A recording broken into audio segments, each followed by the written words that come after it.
2 years ago, Quan had walked away from her. Not because he stopped loving her, no, but because he was too proud to face how deeply he did. The pressures of his company, the whispers of the media about their interracial marriage, and his mother's relentless disapproval had driven a wedge into his heart. Helen had begged him to fight for their love. But instead, Quan chose silence. He left. Quan stood inside his black limousine, staring through the glass. There she was, Helen. She wasn't the fragile woman he remembered. She looked even more breathtaking, confident, glowing, her laughter lighting up the small cafe she sat in. And beside her was a man Quan didn't recognize, Jin-woo Park, a Korean artist known for his gentle spirit and romantic gestures. Quan clenched his jaw as he watched Jin-woo tuck a loose curl behind Helen's ear and make her laugh. It hit him like a storm, jealousy, burning, relentless. He'd abandoned her for 2 years, and now another man was doing what he'd been too cowardly to do. Cherish her. That night, Quan couldn't sleep. He tossed between guilt and longing. Every moment he ignored her messages replayed in his mind. Every tear she must have shed because of him burned his chest. Helen was locking up the cafe one evening when she saw a familiar silhouette leaning against a sleek black car. The cold soul breeze danced around him, but his eyes, dark and smoldering, were fixed on her.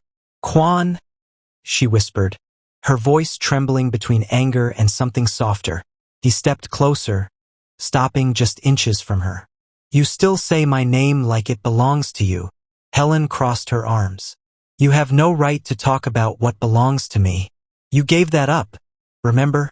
He sighed, eyes glistening. "I was a fool, Helen. Every day without you felt like punishment." She shook her head, trying to steady herself. "You don't get to appear after 2 years and expect me to fall apart for you." But when he reached out and cupped her cheek, the warmth of his hand, the familiar scent of his cologne, it broke something inside her. "I saw you with him," Quan said quietly. "The way he looks at you, the way he makes you laugh. I can't stand it, Helen. I can't watch another man do what I should have done." Her heart twisted. "Jin-woo was there when you weren't. He reminded me what it means to be loved." Softly, Quan's eyes flickered with pain. "And I'll remind you what it means to be loved fiercely." Quan began showing up at her cafe, her art exhibitions, even leaving small gifts with no note. Roses on rainy mornings, a silk scarf in her favorite color, a journal embossed with her name. He didn't demand her back. He earned her back. With every apology he whispered, every moment he spent proving he had changed. And one evening, when Seoul was drenched in golden sunset light, Helen found herself standing with Quan at Namsan Tower. He handed her a lock, the kind couples hang on the railings to seal their love. "I don't deserve another chance," he said softly. "But if you'd let me, I'll spend the rest of my life proving that leaving you was my biggest mistake." Tears welled in her eyes as the wind tangled their fingers together. "And if I say yes, Quan, then I'll never let go again," he whispered, pulling her into his arms. Their lips met, slow, aching, and real. 2 years of pain dissolved into a kiss that tasted like forgiveness. Months later, the cafe had a new name, Helen and Quan. She ran the business side. He funded her dreams without interfering. Every morning, he'd sit by the window, waiting for her to open the shop, a cup of her special brew steaming beside him. Sometimes Jin-woo would stop by too, now a friend, smiling, understanding that Helen's heart had always belonged to Quan. The weeks following that night at Namsan Tower felt like a dream Helen wasn't sure she was ready to wake from. Quan kept his distance, but never far enough to vanish. He respected her boundaries, yet his presence lingered like the scent of rain before dawn. Everywhere she turned, she found quiet traces of him. A cup of jasmine tea waiting at her cafe's counter before she arrived. A note slipped under her door. "You still smile the same and it still undoes me." And every evening, he walked her home, even if she pretended not to notice the black car following behind at a careful distance. One late evening, Seoul's sky broke open with thunder.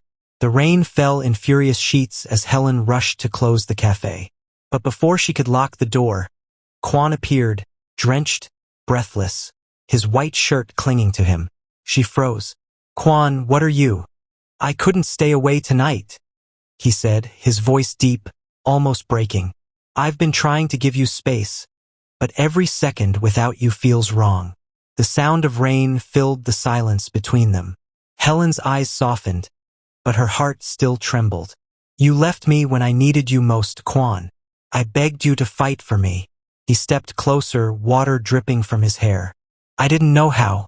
I was raised to fight for power, not for love. But I'm learning now. I'm learning for you." Her lip quivered as she whispered, "You hurt me so deeply I forgot how to breathe." "I know." His hand trembled as he reached for her. "And I've spent every night remembering how your laughter used to sound, and praying to hear it again." The tension broke when she finally met his eyes. Dark, pleading, raw. The walls around her heart cracked open just enough. When his lips met hers, it wasn't a kiss of passion. It was an apology. Slow, uncertain, but full of years' worth of love that never died. The rain beat harder outside, but inside the cafe, warmth bloomed again. Their reconciliation was not rushed. It unfolded gently, like the slow unraveling of a tightly bound heart.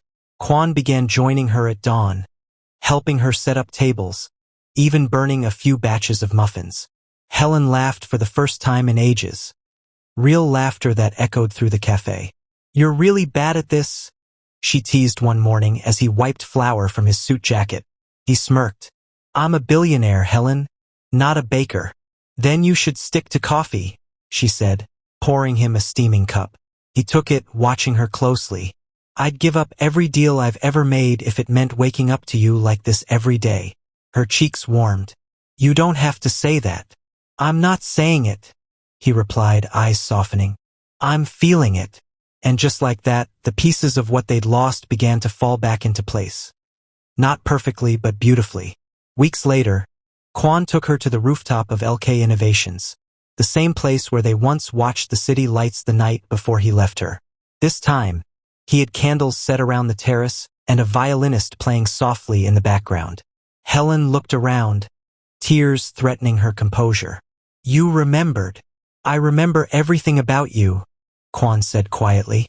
"The way you love sunsets, the way you talk to plants, the way you close your eyes when you taste something sweet." He moved closer, his fingers brushing hers. "I didn't come to ask for your forgiveness tonight. I came to ask for your heart. Just as it is now, scarred but still beautiful." Helen's voice trembled. "And what if I can't love you like before?" "Then love me differently," he whispered. "But just love me." Her tears finally fell soft, shimmering, as she leaned into him. When his arms wrapped around her, everything between them felt whole again. Not because they forgot the pain, but because they had learned to hold it together. From then on, their love became a quiet symphony of second chances. He'd show up at her cafe just to watch her work. She'd bring him lunch during long board meetings. Sometimes they'd walk hand in hand through Han River Park, saying nothing, just feeling the peace of being together again. One night, as they sat under city lights, Helen rested her head on his shoulder.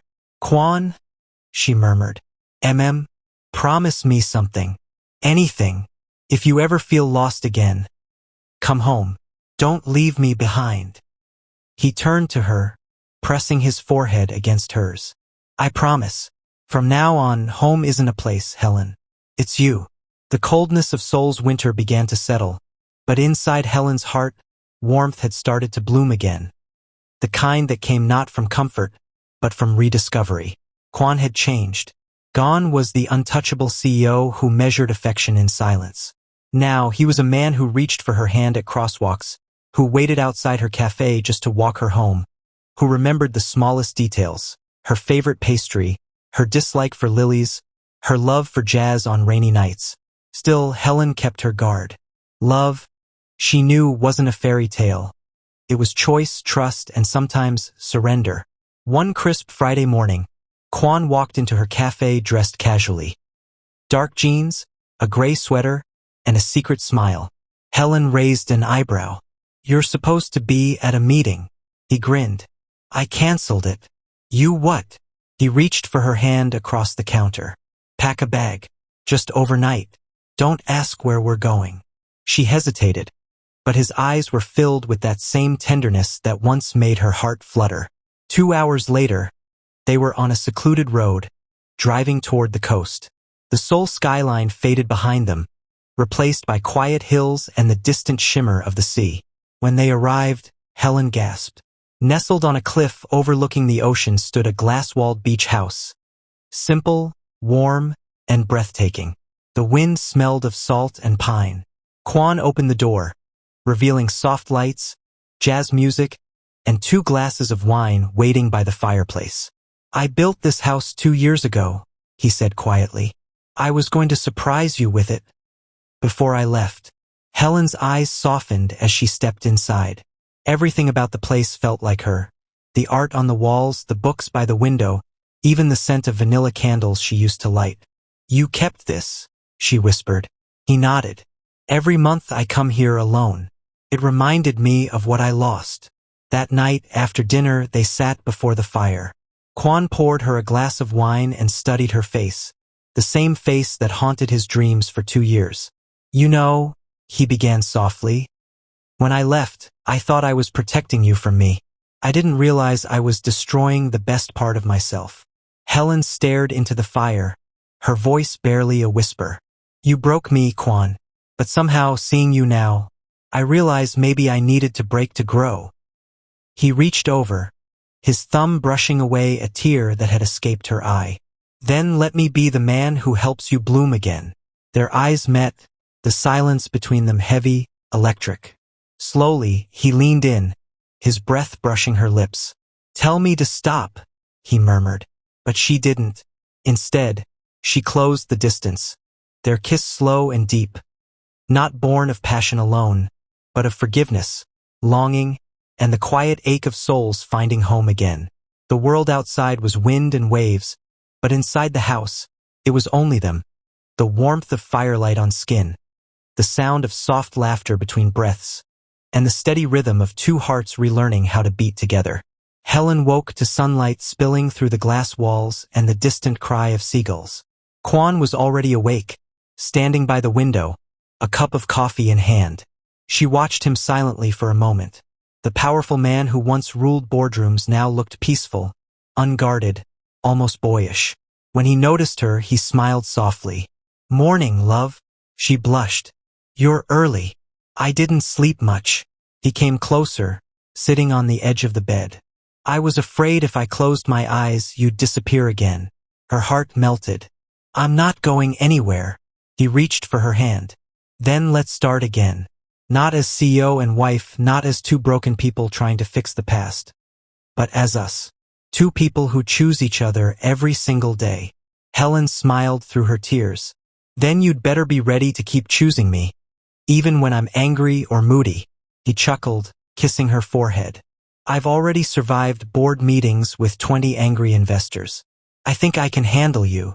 She laughed, a sound that filled the house with the same light that had once drawn him to her in the first place. As spring came, Kwon and Helen returned to Seoul, but their world was different now.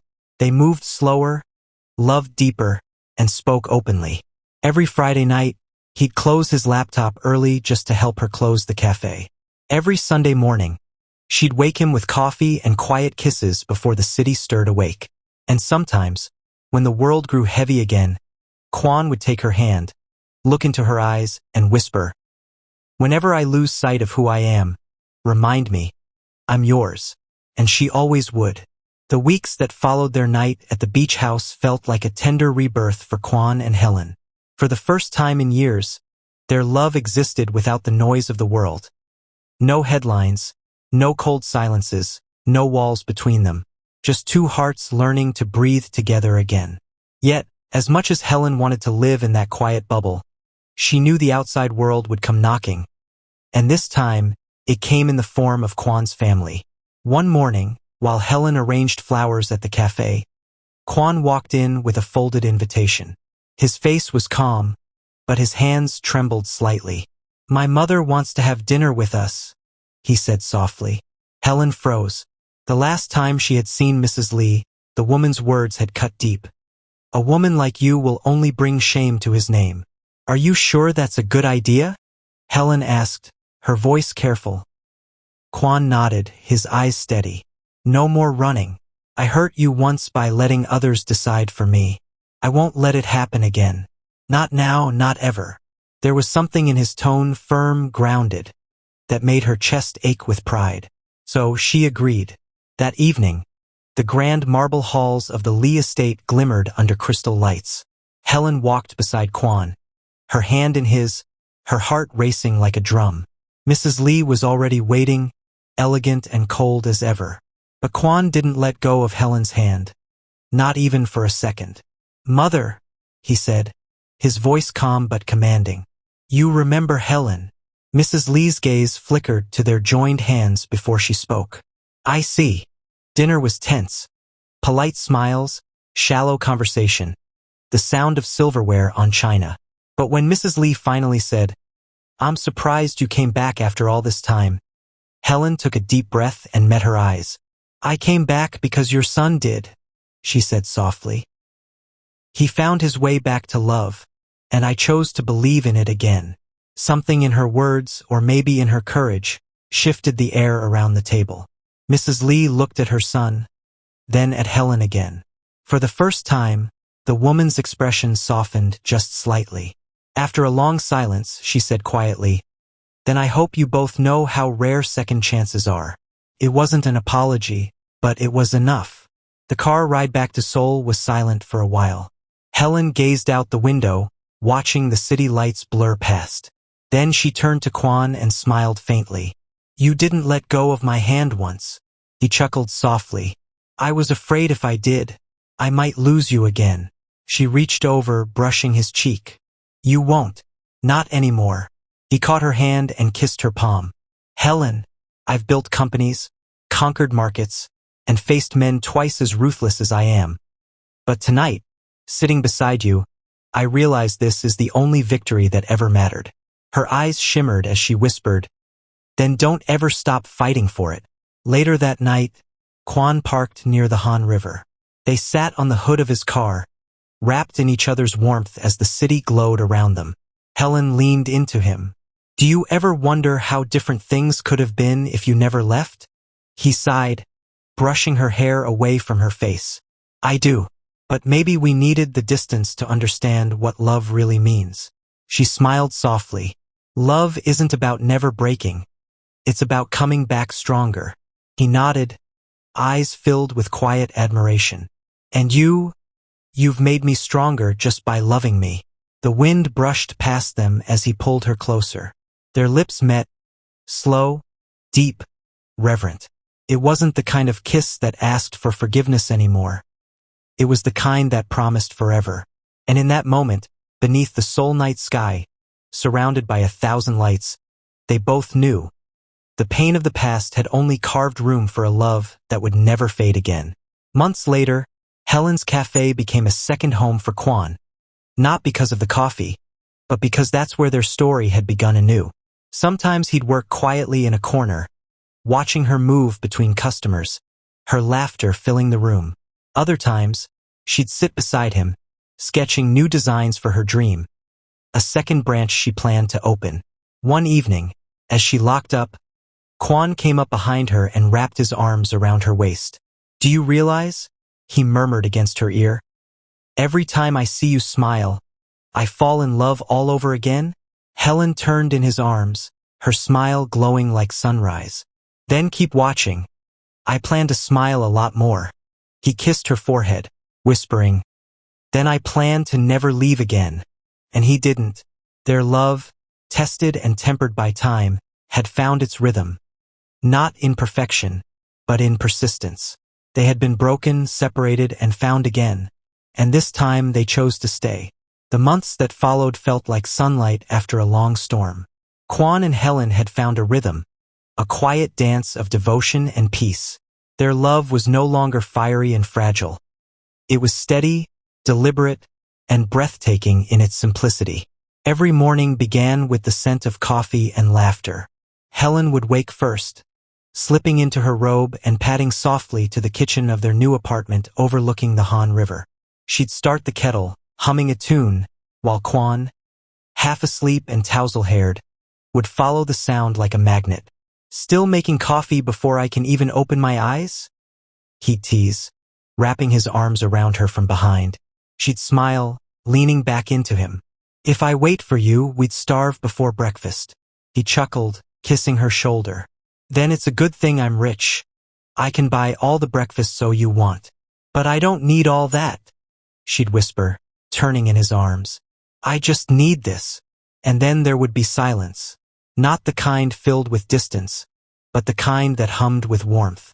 His fingers would brush her cheek, her lips would part, and the world would fade until all that existed was them. Quan had begun spending more time at Helen's cafe than in his own company's headquarters. The employees joked about it. "Our boss has a second office, in his wife's coffee shop." Sometimes he'd sit by the window working on his laptop, while Helen served customers. Every so often, she'd glance up and find him watching her. That soft, familiar look in his eyes that made her heart race just like it had the first time they met. One day, she walked over with a plate of pastries. "You're distracting my customers, Mr. Lee." He looked up, smiling.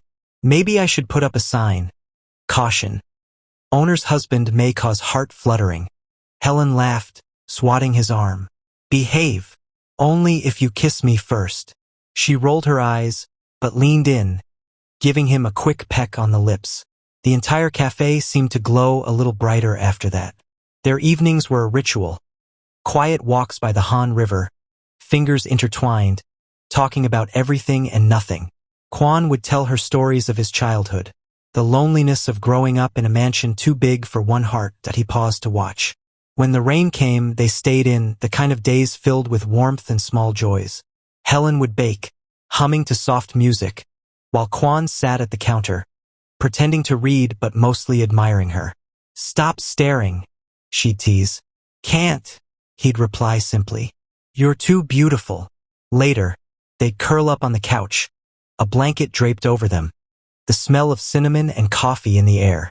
She'd rest her head on his chest, listening to the steady rhythm of his heartbeat. He'd trace lazy circles on her back and whisper, "You know, the first time I saw you, I thought you were trouble." "And was I?" He chuckled. "The best kind." Then they'd fall silent again, the rain tapping softly on the windows, a quiet symphony of peace.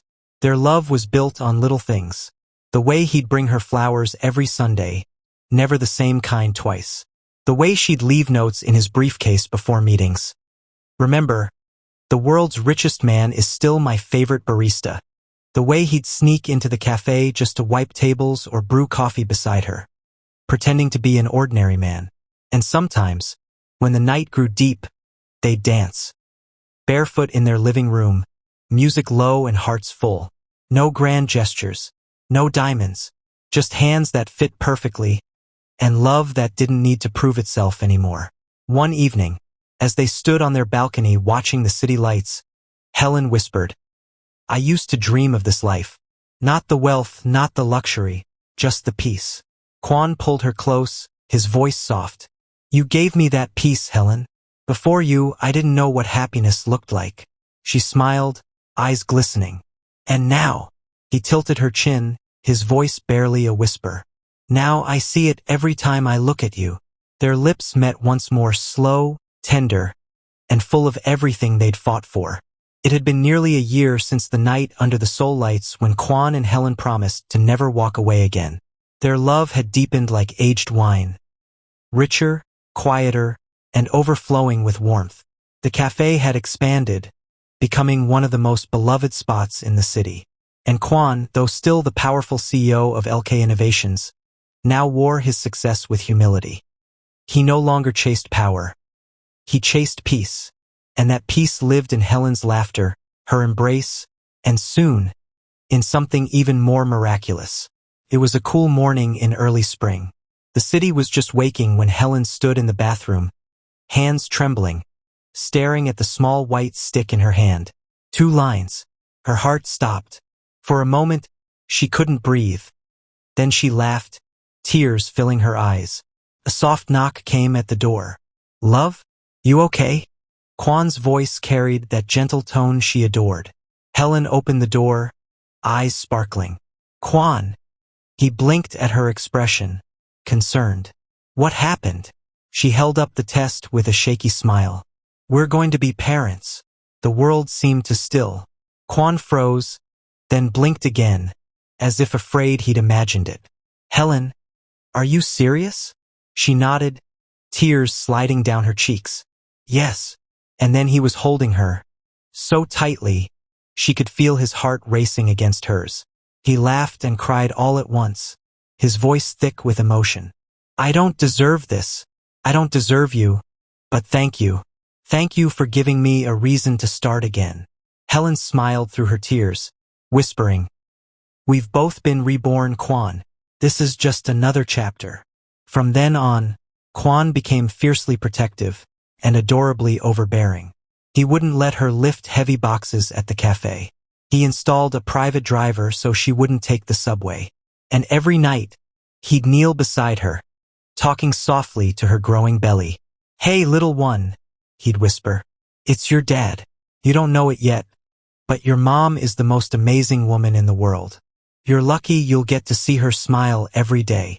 Helen would laugh, brushing her fingers through his hair. "You're talking like she can hear you." "She can," he'd say with a grin, placing a kiss on her bump. "She's probably already judging my voice." Their evenings became softer, more intimate. They'd fall asleep with Kwan's hand resting gently over her belly, the city lights painting quiet halos around them. It was a calm, moonlit night when Helen's contractions began. Kwan nearly tripped over himself trying to get her to the car. "Breathe, love," he kept saying, though his own breath came out uneven. In, out. "Okay, maybe I'm the one who needs to breathe." Helen laughed through the pain. "You're worse than the contractions."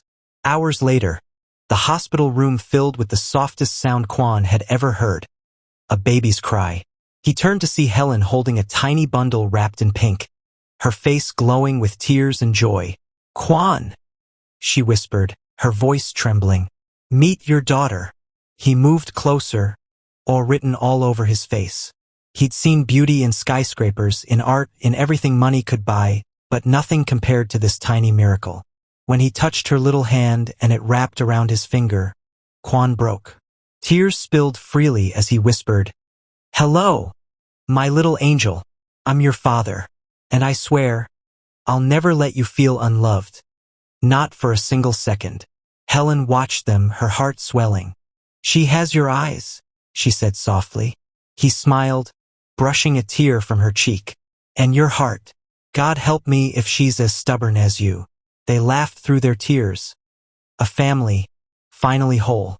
Back home, everything felt different. The apartment was the same, the city still busy below, but now there was a new heartbeat in their lives. Soft coos, tiny cries, midnight lullabies. Kwan learned how to change diapers.